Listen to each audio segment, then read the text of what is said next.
Nesta edição do Trabalho Legal, você vai ver. Haitianos que vivem no Paraná recebem ajuda para a formação profissional. Especialistas e autoridades participam de debates sobre saúde mental e trabalho em Goiás. E a saúde mental do trabalhador é o tema da entrevista no estúdio, com a procuradora do MPT, Juliana Corbal. Tudo isso e muito mais você confere a partir de agora. Está começando o Trabalho Legal, um programa do Ministério Público do Trabalho em parceria com a Associação Nacional dos Procuradores do Trabalho. O projeto do MPT, em parceria com a Universidade Federal do Paraná, abre as portas para a formação profissional de imigrantes haitianos. Daniel Felice chegou ao Brasil no fim de 2013. O primeiro passo era aprender português e ele foi fazer aulas na Universidade Federal do Paraná. Lá ele ficou sabendo de todas as possibilidades do programa que a universidade mantém em parceria com o Ministério Público do Trabalho e se tornou um dos primeiros beneficiados pelo projeto. O projeto começou no 2014 e 2015. Eu e alguns 4 ou 5 os outros estrangeiros, a gente entraram no primeiro grupo assim.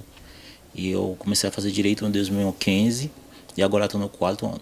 E eu acho muito importante, é um projeto importante, porque esse projeto não é só um projeto da reintegração dos estrangeiros, tem vários outros projetos. O programa Política Migratória e Universidade Brasileira tem o objetivo de apoiar o imigrante que busca refúgio no Brasil, por meio do incentivo à inserção na sociedade e à qualificação profissional. A iniciativa envolve diversos projetos, como aulas de português para estrangeiros, de história, de informática, além de assessoria jurídica e atendimento psicológico.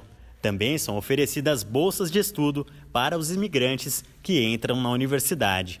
Esse programa e o Ministério Público do Trabalho ajuda no fornecimento de algumas bolsas de estudo para que a pessoa que conseguiu essa estreitíssima porta de acesso à nossa universidade, que são apenas 50 estudantes no universo de 50 mil, para que pelo menos esses 50 estudantes consigam chegar ao fim dos cursos e poder se integrar de acordo com suas aspirações no nosso mercado de trabalho. A parceria entre o programa Política Migratória Universidade Brasileira e o Ministério Público do Trabalho, ela já vem acontecendo há 4 anos. Ela nasceu de um acordo formal celebrado entre as duas entidades e é através desse convênio que o Ministério Público Federal faz repasses de alguns recursos decorrentes de multas, de CATs, e dentro da universidade esses recursos são integralmente passados para os migrantes refugiados, né, em forma de bolsa de estudos para aqueles que estudam cursos de graduação na UFPR. Não tem como fazer mudança sem a educação mesmo.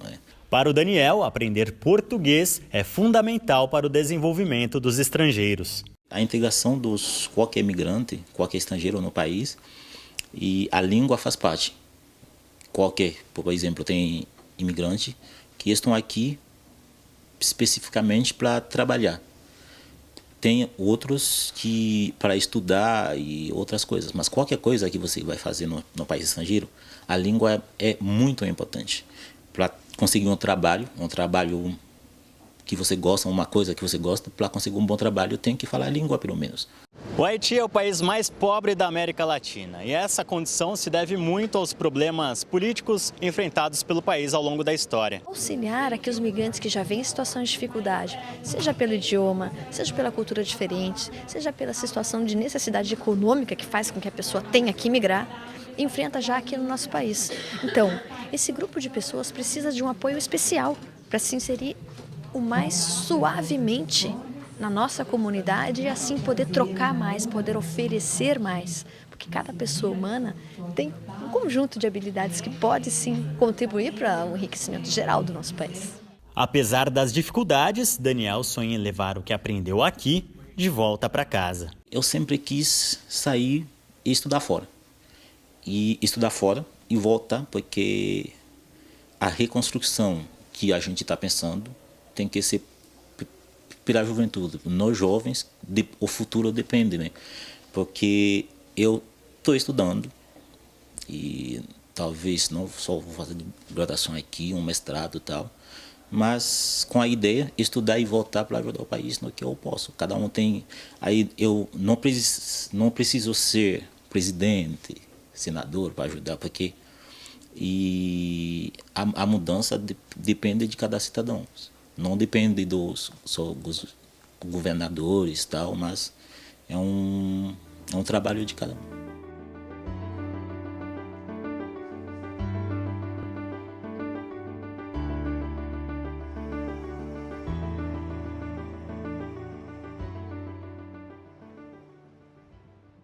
A inclusão profissional de negros na televisão foi tema de audiência pública promovida pelo MPT no Rio de Janeiro.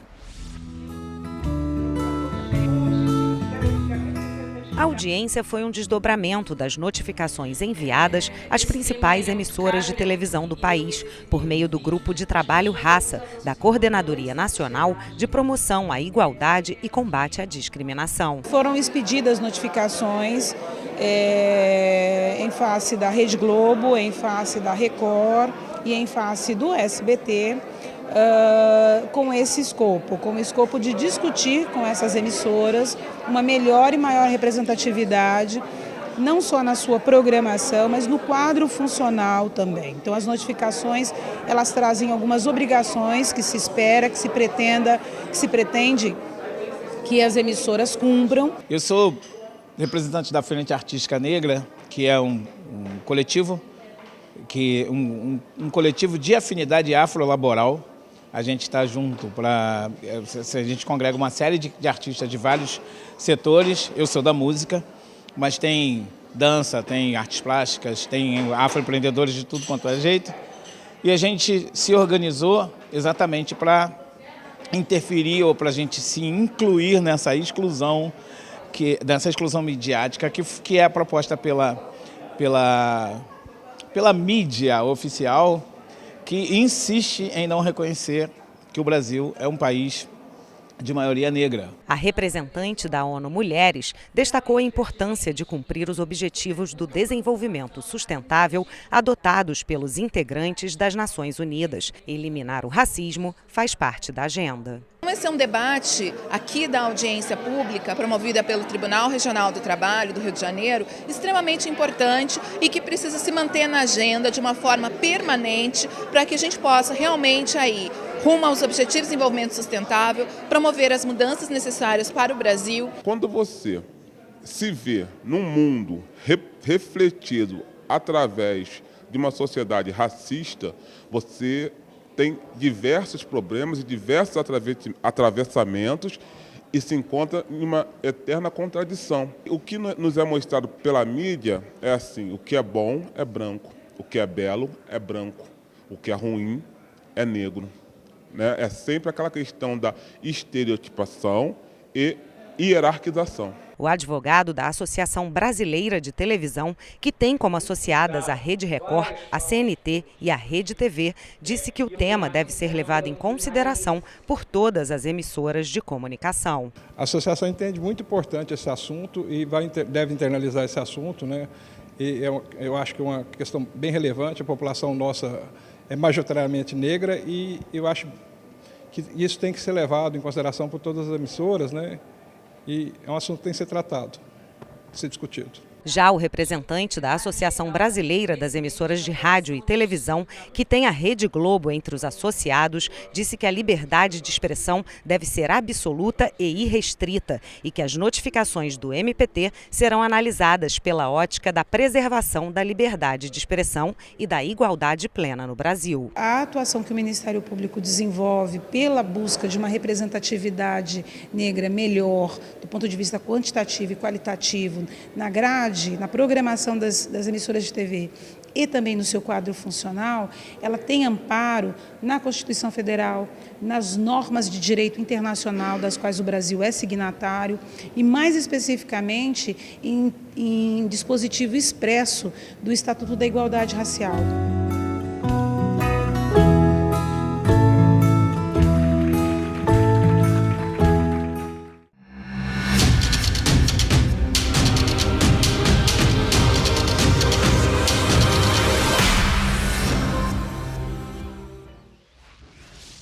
O agrotóxico é um mal necessário para a agricultura brasileira? Pesquisas realizadas na última década comprovaram que não há vínculo estatístico entre produtividade e uso de agrotóxicos. A própria FAO já publicou artigo nesse sentido, né, desmistificando o mito de que só poderia produzir alimentos com agrotóxicos. Hoje nós temos diversas experiências de agricultores, tanto em nível local, em pequena escala, como em nível mais amplo, em grande escala, que comprovam a possibilidade real de produção de alimentos sem agrotóxicos. Portanto, isso é um mito.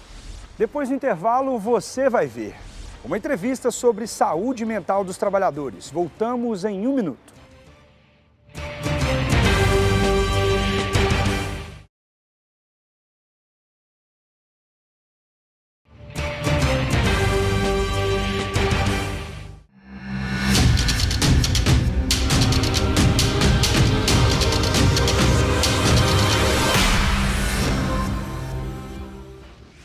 Qual a tendência do padrão mundial de uso de agrotóxico? O padrão de consumo de agrotóxicos no mundo inteiro tem sido direcionado para a redução drástica do uso de agrotóxicos. Você vê na Europa, por exemplo, cerca de 25% já de redução na última década em vários países, como a França, na própria Inglaterra, a Espanha. Então, nós vemos também nos Estados Unidos e em alguns outros países da África do Sul também essa tendência de redução do uso de agrotóxicos. Alguns países, inclusive, já têm leis, né, que estabelecem um período para extinção, ou seja, zero de uso de agrotóxicos em alguns grupos de alimentos, como é o caso da Dinamarca, especialmente na produção de frutas, verduras e legumes, que são alimentos essenciais, né, para a nossa nutrição, né? Então, a tendência mundial é essa. Infelizmente, no Brasil nós vemos uma tendência contrária, ou seja, na contramão da história, na contramão das políticas públicas que estão sendo implantadas em vários países do mundo inteiro. Isso porque há um excessivo ou uma agressiva articulação da indústria nesse sentido, para que possa avançar num consumo ainda maior dos agrotóxicos e, portanto, uma exposição ainda maior da população e do ambiente aos seus malefícios. A Procuradoria Regional do MPT em Goiás reuniu especialistas e autoridades para conversar sobre saúde mental no mundo do trabalho. Depressão, ansiedade. Todo mundo conhece alguém que sofre ou já sofreu com transtornos psicológicos. Apesar da frequência com que convivemos com esses problemas, hoje eles ainda são alvo de preconceito e desinformação. Tive a oportunidade de ver uma pessoa chorar por não saber explicar aquele momento de angústia e que, na verdade, era diagnóstico sério. Foi triste, porque ninguém sabia exatamente como tratar desse transtorno. Especialistas afirmam que os transtornos mentais podem ser agravados pelo ambiente de trabalho. O MPT em Goiás organizou um seminário e convidou servidores, estagiários e prestadores de serviços terceirizados para discutirem o tema. A partir desse debate interno, levar também para a sociedade essa nossa preocupação no que diz respeito à saúde mental, aos afastamentos, à depressão, aos índices de suicídio.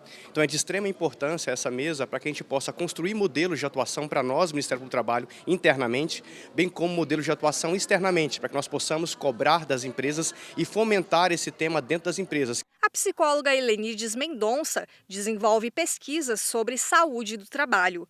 Ela explica que o trabalhador está mais exposto ao adoecimento. Nós temos uma aceleração do tempo cada vez maior, né? Quer dizer, o trabalhador ele tem que dar conta hoje de múltiplas tarefas. Ele não sabe, então, o que ele precisa. Ele precisa atender, ele precisa ter um perfil que é um perfil multiprofissional. E isso é muito difícil de conseguir resolver, não é? Ele tem que dar conta, então, de atender uma demanda que é muito volátil.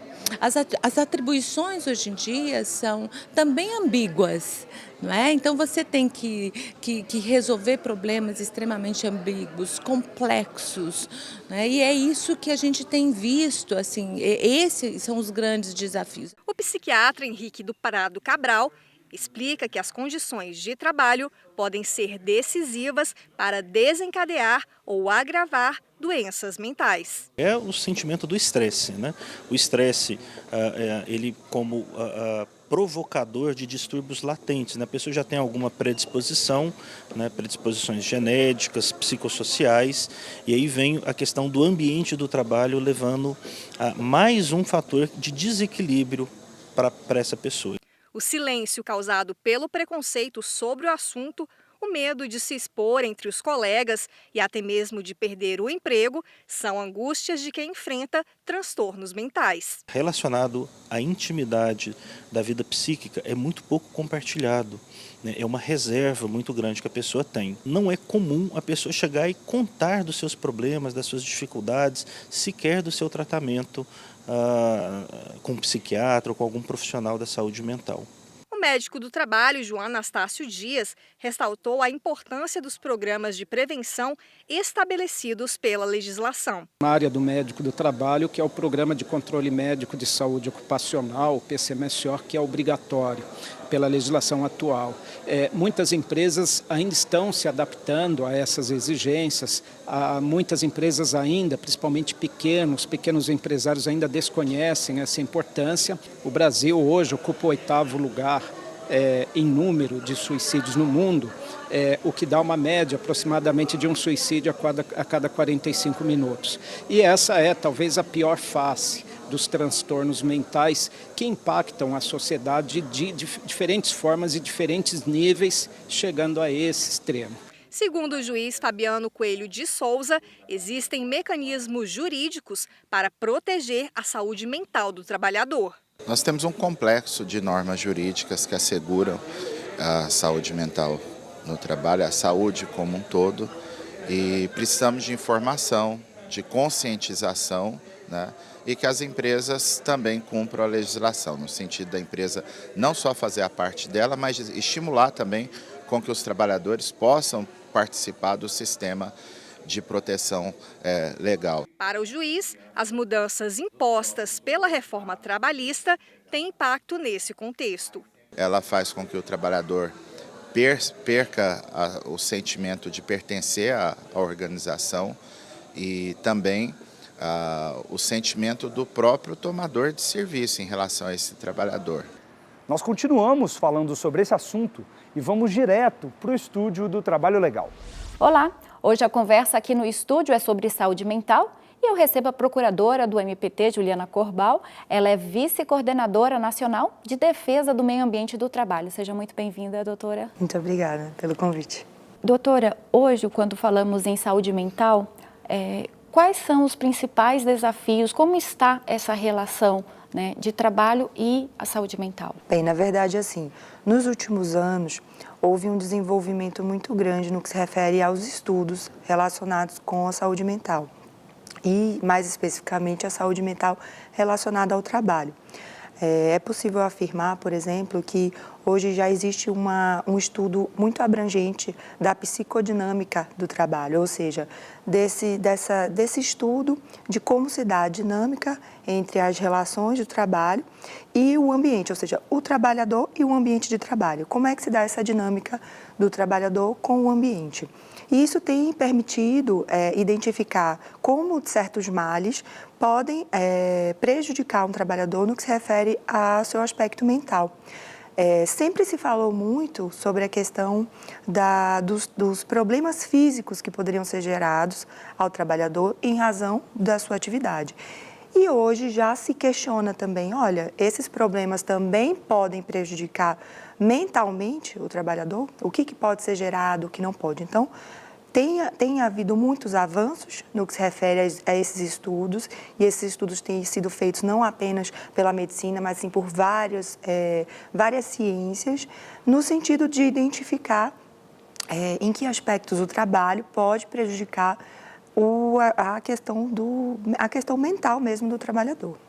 Perfeito, doutora. E quando a gente olha para esses estudos, quais são os principais fatores que levam ao adoecimento desse trabalhador, né? E uma vez identificados esses fatores, que medidas que as empresas podem ter em relação a uma medida preventiva em relação a esse adoecimento?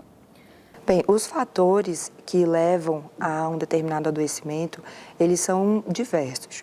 Eu posso citar assim, alguns principais que podem ser identificados no dia a dia de uma gestão empresarial. Porque quando a gente fala da saúde mental e quando a gente relaciona a dinâmica empresarial, a gente tem que olhar especialmente para como se dá essa gestão do trabalho dentro de uma empresa. E por que eu digo isso? Porque existem inúmeras circunstâncias que podem prejudicar o ambiente sadio. O trabalho, ele precisa ser feito num ambiente sadio. Uma das grandes questões que nós falamos também, quando se trata da questão de saúde mental, é como os acidentes de trabalho, eles podem interferir também na questão mental do trabalhador, porque ele acaba se acidentando, tem uma lesão física, mas ele vai ter uma série de implicações para a sua vida pessoal, para a sua família. Então, a pessoa ela pode não, digamos assim, não dar conta daquela lesão, aquela incapacidade às vezes pode ser permanente ou pode ser temporária, mas cada qual reage de uma forma. E então, a gente pode indicar também que nesses setores em que há grande exposição, por exemplo, a substâncias nocivas, em que existe grande chance de acidentes de trabalho, existe uma possibilidade maior de que aqueles trabalhadores venham a adoecer do ponto de vista mental, talvez com uma probabilidade maior. Doutora, e nesse cenário, qual a importância da atuação do MPT? A resposta você vê no próximo bloco. Vamos para um rápido intervalo.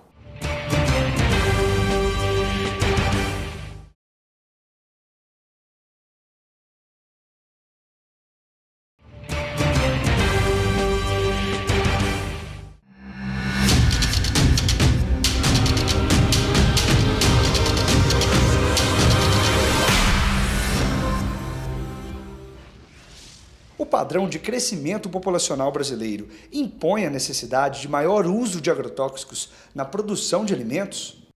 As culturas que estão sendo produzidas no país, a partir da base tecnológica que está sendo adotada pela agricultura brasileira, dita moderna, na verdade ela tem intensificado a dependência química dessas substâncias e, por consequente, a exposição da população e do ambiente aos riscos produzidos por esses agrotóxicos. Para você ter uma ideia, nós elevamos em 162% a dependência em relação aos agrotóxicos e aumentamos apenas 50% a nossa produtividade, o que demonstra, mais uma vez, que a produtividade não está associada ao uso de agrotóxicos. E a nossa população, a população brasileira nesse período, cresceu apenas 16%, ou seja, 10 vezes menos.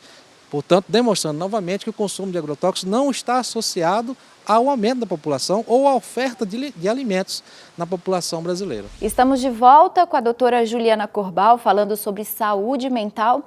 Doutora, qual a importância da atuação do MPT e quais são os instrumentos que ele possui? Esse tema ele envolve um grande estigma, o que significa que as pessoas têm medo de encarar, têm medo de mostrar que elas têm um problema relacionado com a saúde mental. Então, uma das grandes importâncias para mim na atuação do MPT é que nós podemos fazer essa atuação no âmbito da tutela coletiva, ou seja, nós podemos tornar essa atuação impessoal. Não é necessário que um determinado trabalhador enfrente aquela determinada empresa para tentar o reconhecimento daquilo. Pode ser feito? Pode. Mas quando nós falamos de MPT, nós podemos dirigir uma investigação que vá levar em consideração a situação do ponto de vista coletivo. Então, vai ser identificado se aquela situação está acontecendo naquela empresa e está gerando um determinado problema e que isso significa que aquela empresa tem questões a serem resolvidas do ponto de vista da gestão empresarial. E isso faz, digamos assim, fortalecer a possibilidade que o trabalhador tem de enfrentar o tema, porque ele não está sozinho. Ele sabe que existe uma instituição que pode auxiliá-lo também a resolver essa situação. Nós trabalhamos na perspectiva da prevenção e nós trabalhamos também na perspectiva da repressão. Então, para o MPT, não é só importante identificar e incentivar que as empresas verifiquem como estão os riscos psicossociais dentro do ambiente de trabalho, que as empresas mudem sua forma de gestão, que as empresas diagnostiquem, por exemplo, determinados problemas que tenha dentro da empresa. Então, assim, eu acho que quanto mais investimentos houver nessa área, muito melhor. quanto mais houver os olhos voltados, digamos assim, para esse problema, olha, existe esse problema, todas as tecnologias, esse tipo de comunicação, as coisas estão mudando tanto, as formas de relação interpessoal estão mudando, e isso vai se refletir também nas relações de trabalho, não tem como evitar. E então, assim, o trabalhador, ele precisa estar atento, ele precisa sentir, ele precisa saber se ele está tendo mudanças no seu comportamento, se ele está se sentindo mais estressado, se ele está mais propenso, por exemplo, ao alcoolismo, se ele está se sentindo esgotado, se ele está com medo, se ele está tendo sintomas que não eram típicos, digamos assim, dele, não era nada que ele estava habituado, digamos assim, ele precisa procurar apoio. Um apoio de um especialista que possa auxiliá-lo no que se refere a esse transtorno mental e que ele procure também o MPT para apresentar uma denúncia, ele pode procurar o sindicato dele, que ele pode, de repente, levar esse problema e ele identifique, digamos assim, todas aquelas circunstâncias dentro de um ambiente de trabalho que podem servir de elemento para que seja feita uma investigação, por exemplo, pelo Ministério Público do Trabalho. Então, nós estamos disponíveis para analisar, nós dispomos digamos assim, do conhecimento, da experiência, para saber se uma situação dessa, ela tem essa perspectiva coletiva, ela envolve esse ambiente de trabalho através de uma gestão irregular daqueles trabalhadores, através de um estresse desnecessário, e nós vamos adotar as medidas cabíveis nesses casos. Doutora, muito obrigada pela entrevista, até uma próxima oportunidade. E agora a gente fica com a nossa dica de leitura.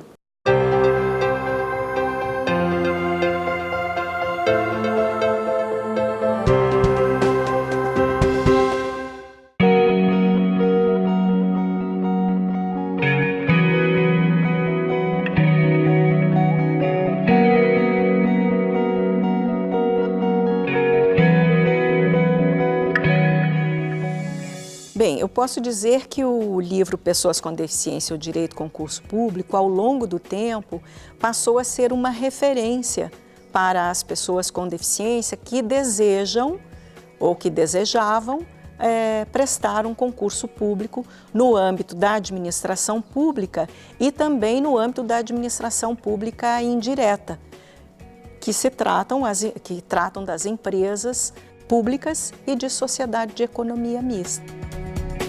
O que me dá muita satisfação é que as teses nele defendidas, algumas bastante radicais a favor da pessoa com deficiência ou do candidato com deficiência, vêm sendo validadas pelos tribunais. A mais recente diz respeito à administração pública indireta, sociedades de economia mista e empresas públicas, que também devem observar os critérios da consolidação das leis do trabalho, né, na contratação, quando da contratação desses trabalhadores que passaram pelo concurso público. Então, essa tese que eu defendia de que a empresa deverá, ao final de um concurso público, empresa estatal e sociedade de economia mista, ao final do concurso público deve contratar todos os candidatos com deficiência. Ora, e por quê? Essas empresas precisam cumprir a reserva de postos de trabalho tratada na Lei 8.213. Né? Então, essa tese passou a vigorar no âmbito do Tribunal de Contas da União, o que me deu bastante satisfação.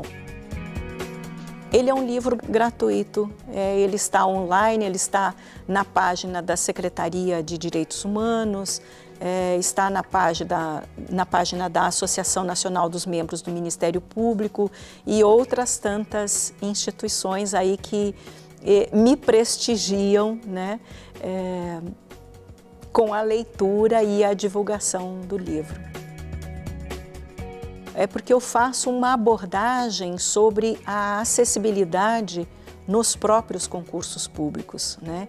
Então, é um direito do candidato com deficiência ter todas as condições acessíveis para um concurso público e o dever do administrador público que faz o concurso público proporcionar ao candidato com deficiência não importa a natureza da sua deficiência.